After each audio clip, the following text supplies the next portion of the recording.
தமிழ்நாடு முழுக்க நிறைய பகுதிகளில் கனமழை பெஞ்சிட்டு இருக்கு. குறிப்பா சென்னையிலையும் பார்த்தோம்னா நிறைய பகுதிகளில் மழை பெஞ்சிட்டு இருக்கு. மழை சம்பந்தமான நிறைய அப்டேட்ஸும் பார்த்தோம்னா வந்துட்டு இருக்கு. இந்த அப்டேட்ஸை உடனுக்குடன் தெரிஞ்சுக்கணும்னா வேட் நியூஸ் ஆப்பை டவுன்லோட் பண்ணுங்க. ஆப்புக்கான லிங்கை நாங்க டிஸ்கிரிப்ஷன்ல ஷேர் பண்ணிருக்கோம்.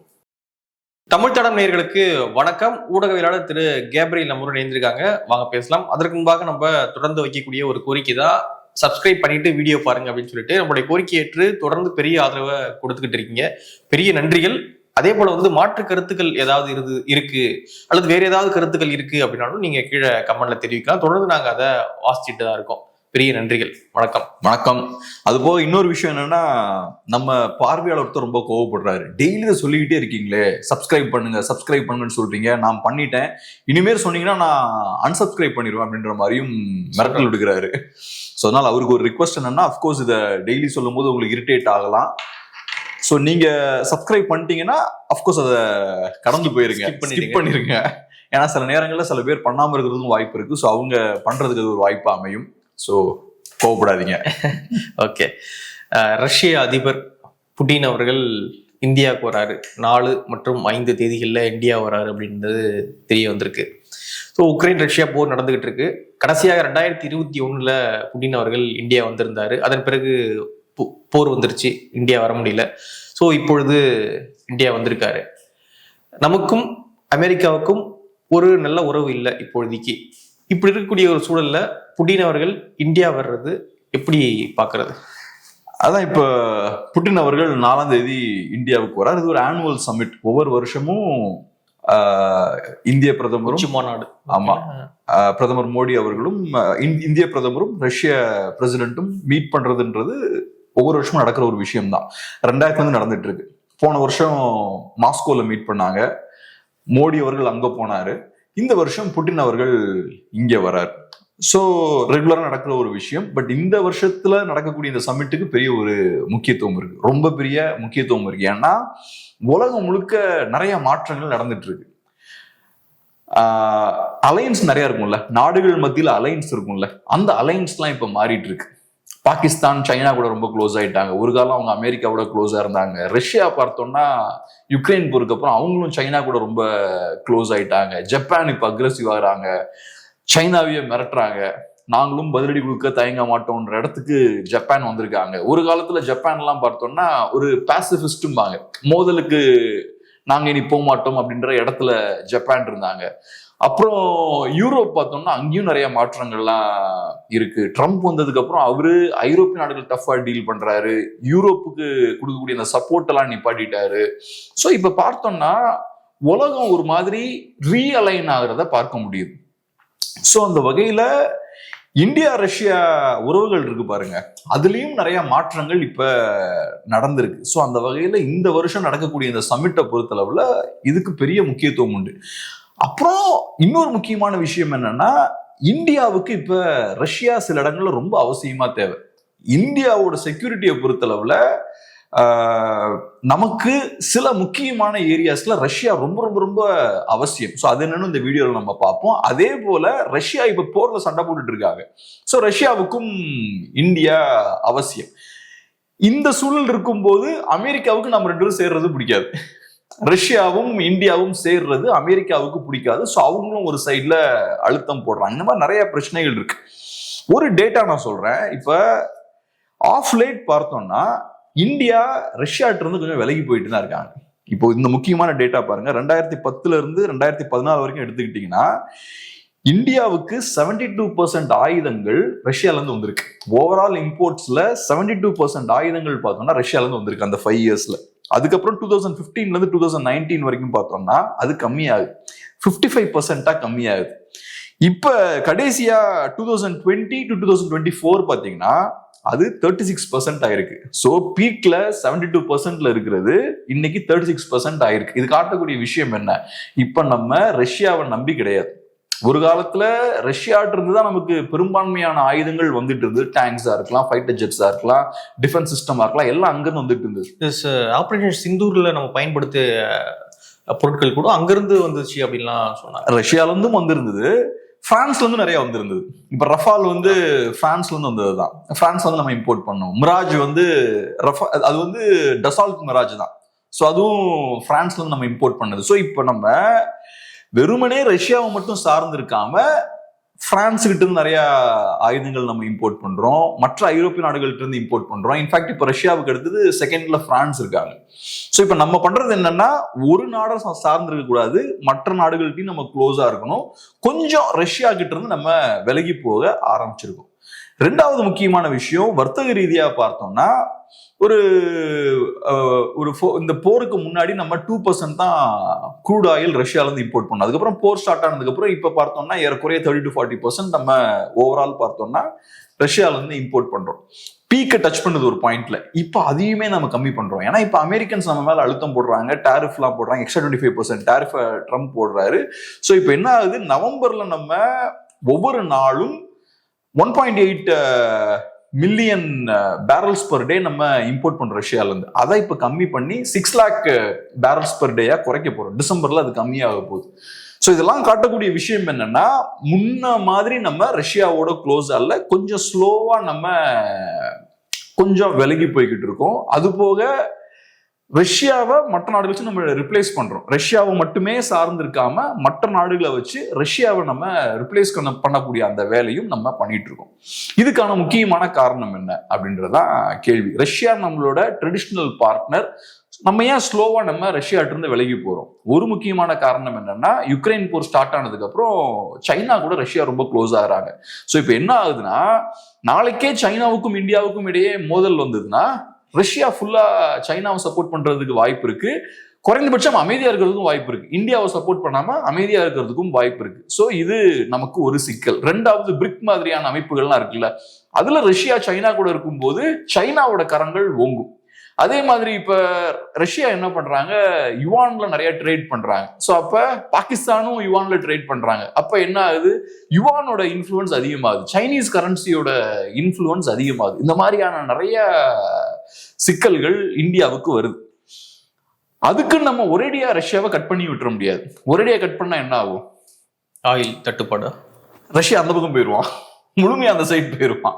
ஸோ அதையும் நம்ம அலோவ் பண்ண முடியாது. ஓரளவுக்கு நம்ம ரஷ்யாவோட என்கேஜ் ஆக வேண்டிய தேவையும் இருக்கு. ஆனா இன்னொரு பக்கம் பாத்தீங்கன்னா, அமெரிக்காவோட நம்ம நல்ல உறவுல இல்லை. ஸோ இன்னொரு பக்கம் ரஷ்யாவையும் இப்படி பகைச்சிக்கிட்டா எப்படி ஹேண்டில் பண்ண முடியுது? அதுக்கு தான் இப்ப அதனாலதான் நம்ம முழுமையா ரஷ்யாவையும் பகைச்சிக்க முடியாது, அதே மாதிரி முழுமையா நம்ம அமெரிக்காவையும் நம்ம பகைச்சிக்க முடியாது. இப்ப நம்ம நிறைய ஆயுதங்கள் வெஸ்ட்ல இருந்து நம்ம வாங்கிட்டு இருக்கோம். அதே போல நம்ம ரஷ்யா கூட ரொம்ப க்ளோஸா போறது அமெரிக்கன்ஸ் விரும்ப மாட்டாங்க. அந்த சிக்கலும் இருக்கு.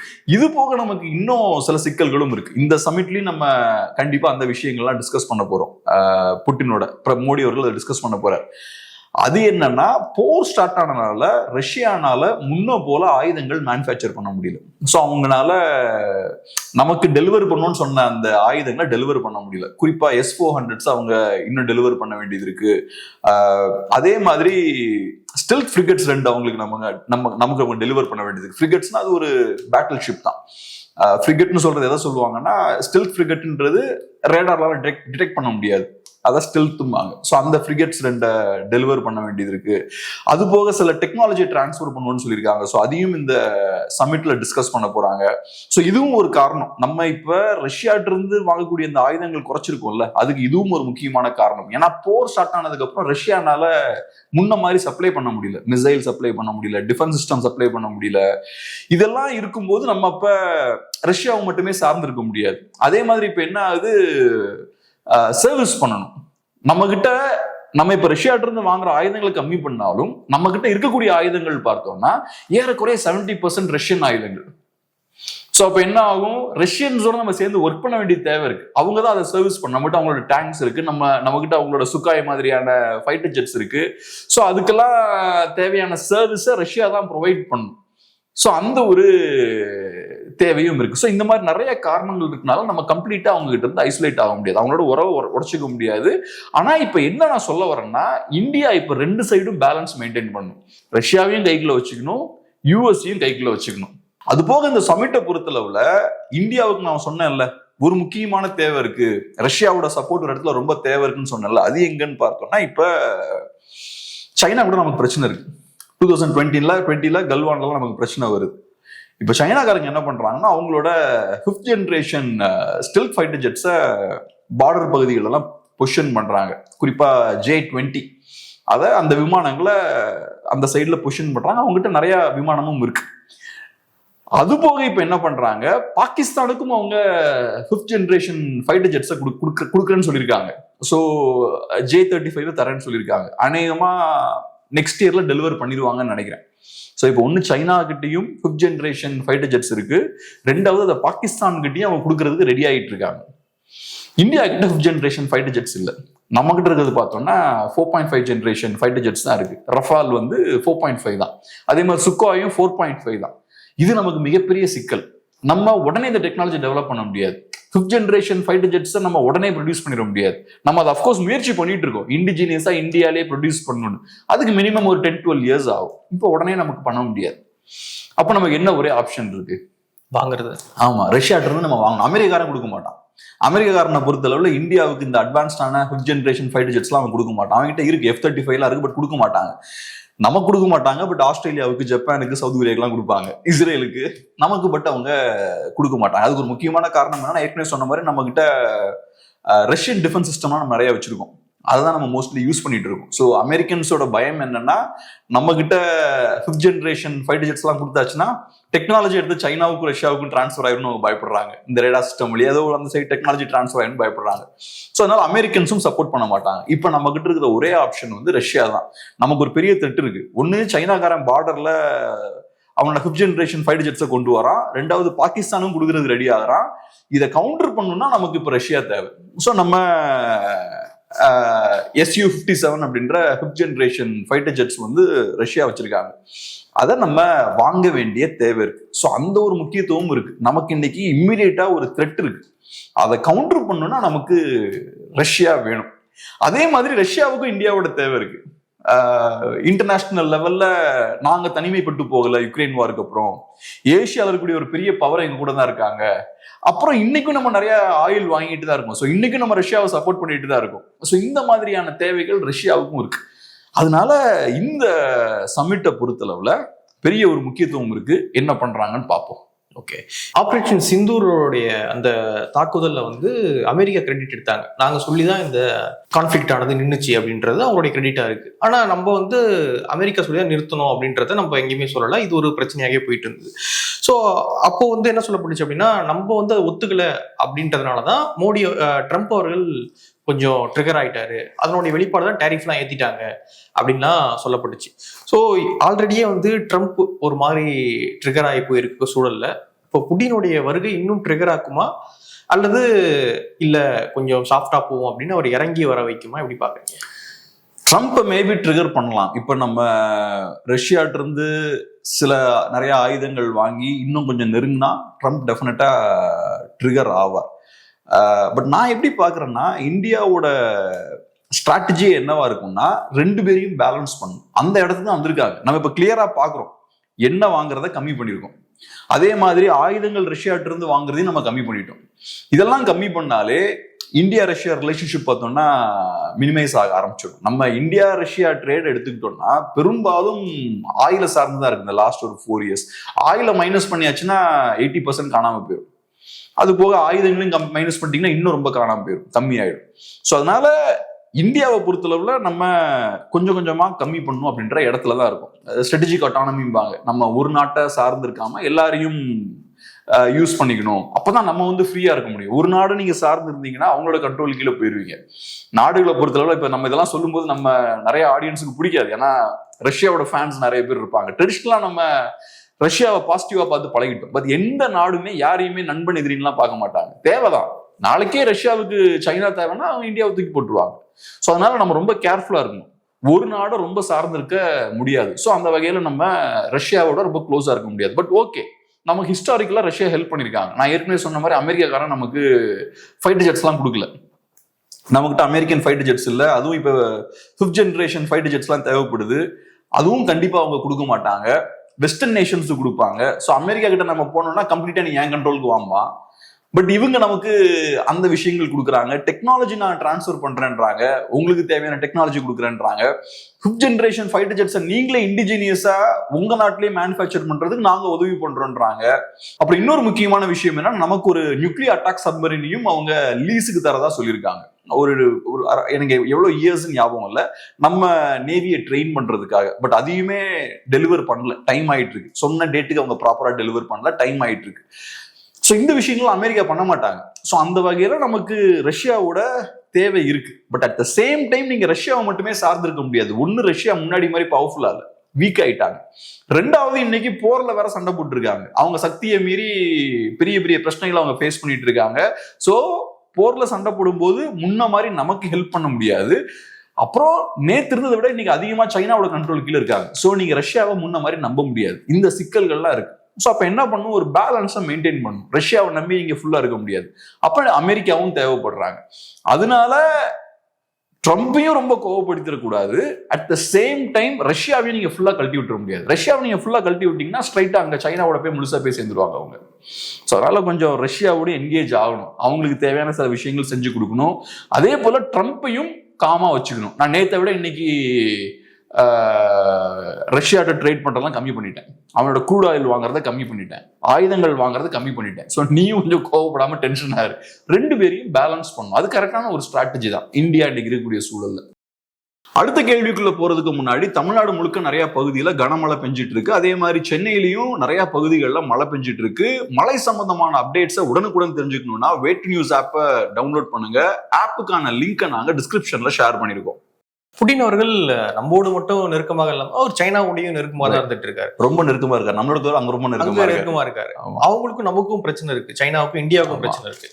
இப்போ புடின் அவர்கள் இங்க வர்றது சைனாவை ட்ரிகர் பண்ணுமா, அல்லது எப்படி இது நடக்கும், ஹேண்டில் பண்ணுவோம்? அதான் இப்ப உலக நாடுகளை பொறுத்தளவுல புட்டின் இங்க கொஞ்சம் வராருன்னா எப்படி பார்ப்பான் சைனா? ரைட், புட்டின் இந்த சைடு கொண்டு வரணும். அப்ப ஏதோ ஒரு சலுகைகள் கொடுத்து ரஷ்யா வந்தப்போ கொண்டு வர முயற்சி பண்ணுவாங்க. சைனாவும் அதே மாதிரி ரஷ்யா இந்தியாவோட ரொம்ப க்ளோஸா இருக்கிறத விரும்ப மாட்டாங்க. அப்ப எப்படி சைனா கிட்ட க்ளோஸா கொண்டு வரலாம்? சில விஷயங்களை நீங்க ரஷ்யாவுக்கு செஞ்சு கொடுக்கணும். அதே மாதிரி இந்தியா பாயிண்ட் ஆஃப் வியூ இருந்து பார்த்தோம்னா நம்ம ரஷ்யா கிட்ட நெருங்குறத அமெரிக்கா விரும்ப மாட்டாங்க. அப்ப நம்ம ரஷ்யா கிட்ட கொஞ்சம் நெருங்கும் போது அமெரிக்காவோட நெகோசியேட் பண்ணலாம். இப்ப என்ன ஆகும்னா, ரொம்ப ஒரு சைடு நெருங்கிட்டோம்னா பிரச்சனை கிரியேட் ஆகும். பட் லைட்டா ஒரு ஸ்டெப் எடுத்து வைக்கிறது, லைட்டா நெகோசியேட் பண்றது பண்ணோம்னா அப்ப நீங்க கொஞ்சம் ஹெல்தியா ப்ரெஷர் போடலாம், இத செய்யலாம். ஸோ அந்த வகையில சைனா அதை விரும்ப மாட்டாங்க. சைனாவுக்கு தெரியும், சைனாவுக்கு பெரிய லெவரேஜ் இருக்கு அவங்க கையில. இப்ப போர் நடந்துட்டு இருக்கு, சைனா கண்ட்ரோல்ல தான் நார்த் கொரியா இருக்காங்க, ஈரான் இருக்காங்க. கண்ட்ரோல் நான் சொல்றது சைனாவோட இன்ஃபுளுன்ஸ் இந்த நாடுகள் மேல ரொம்ப அதிகமா இருக்கு. ஸோ இந்த நாடுகள்லாம் தான் இப்ப யுக்ரைனை சப்போர்ட் பண்ணிட்டு இருக்காங்க, ரஷ்யாவை சப்போர்ட் பண்ணிட்டு இருக்காங்க. நார்த் கொரியன் சோல்ஜர்ஸ் டைரக்டா இறங்கி சண்டை போட்டு இருக்காங்க. ஆயிரக்கணக்கான பேர் இறந்திருக்காங்க ரஷ்யால சண்டை போட்டு, ரஷ்யாவுக்காக சண்டை போட்டு இறந்திருக்காங்க. ஸோ அப்ப ரஷ்யாவுக்கு இவங்க தேவை, இந்த பிளாக் வந்து ரஷ்யாவுக்கு தேவை. அப்புறம் ட்ரோன்ஸ் எங்க இருந்து வருது நமக்கு தெரியும். ரஷ்யாவுக்கு நிறைய ட்ரோன்ஸ் ஈரான் சப்ளை பண்றாங்க. ஸோ அப்ப ரொம்ப முக்கியமான பார்ட்னர்ல சைனா. அது போக நிறைய ஆயிலை இம்போர்ட் பண்றாங்க, வேற விதமான எய்டை கொடுக்குறாங்க, பொருட்கள் நிறைய எக்ஸ்போர்ட் பண்றாங்க சைனால இருந்து. டூவல் பர்பஸ் ப்ராடக்ட்ஸும்பாங்க, அதை நீங்க கமர்ஷியல் யூஸுக்கும் அதை பயன்படுத்திக்கலாம், ஆயுதங்கள் மேனுஃபேக்சரும் பயன்படுத்திக்கலாம். அந்த மாதிரியான பொருட்களை அவங்க ரஷ்யாவுக்கு எக்ஸ்போர்ட் பண்றாங்க. உலக நாடுகள் அழுத்தம் போட்டாலும் அதை தாண்டி இந்த விஷயங்கள்லாம் பண்றாங்க. ஸோ அப்படி இருக்கும்போது இந்தியாவை விட ரஷ்யாவுக்கு யார் முக்கியம்? சைனா தான் முக்கியம். பெரிய ஒரு எக்கானமியும் கூட சைனா. ஸோ அதனால ரஷ்யா அந்த சைடு இன்னைக்கு போறாங்கன்னா அவங்களுக்கு அந்த தேவை இருக்கு. யுக்ரைன் வார் சண்டை போடும்போது இன்னைக்கு பெரிய ப்ரெஷர் இருக்கு, அதனால ஸ்லோவா அந்த சைடு போறாங்க. இதை நம்ம எப்படி கவுண்டர் பண்ணலாம்? எப்போ இந்த மாதிரிதான் நடக்கும் உலகத்துல. நம்ம உலக ஒழுங்கு எப்போ ஒரே மாதிரி இருக்காது. என்னைக்குமே ரஷ்யா எங்களோட நண்பர் தான், என்னைக்குமே சைனா எங்களோட எதிரி தான், அப்படிலாம் கிடையாது. அது ஒவ்வொரு காலகட்டத்திலயும் இந்த கேம் எல்லாம் மாறும், நண்பர்கள் எதிரிகள் எல்லாம் மாறுவாங்க. அது மாறும்போது கரெக்டா ஸ்ட்ராட்டஜிக்கா ஒரு இடத்துல இருந்து இன்னொரு இடத்துக்கு ஸ்மூத்தா மாறணும், அந்த தேவை இருக்கும். ஸோ இப்பயும் பார்த்தோம்னா இந்த ரீஅலைன்மெண்ட்டும் வாங்கல்ல, அது இப்ப கொஞ்சம் நடக்குது. அதுவும் ட்ரம்ப் வந்ததுக்கு அப்புறம் ரொம்ப வேகமா நடக்குது. ஏன்னா ட்ரம்ப் வந்ததுக்கு அப்புறம் தட்டால் புடால்னு ஆட்டத்தை மாத்துறாரு. ஸோ அதனால அது இன்னும் கொஞ்சம் கூட வேகமா நடக்குது. ஓகே, வெயிட் பண்ணி பார்க்கலாம். 4-5 வராரு, என்ன நடக்குது, என்ன பேசுறாங்க அப்படின்றத நம்ம அதுக்கப்புறம் கூட டிஸ்கஸ் பண்ணலாம். நிறைய விஷயங்கள் பகிர்ந்துக்கிட்டீங்க. நன்றி.